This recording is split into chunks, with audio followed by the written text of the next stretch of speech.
Going on, y'all? JimJam here. Early morning, it's like 5:30 in the morning. So I had to stop at the Speedway here. Give me an energy drink. Gotta do 12s today. And check out what I found.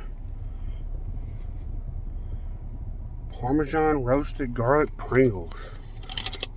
Must be a new flavor because I've never seen these before, but I wanted to go ahead and do a video real quick of my initial reaction to what it tastes like. Smell like much nothing. Garlicky. Here we go.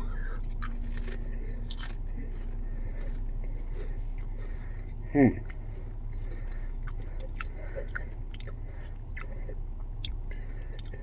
was really good.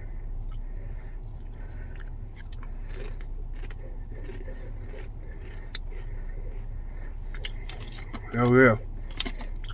If you can find these, I definitely recommend Parmesan roasted garlic Pringles. Top notch. I'm gonna have to get some more of these. Gotta save some for the wifey. But yeah, check them out.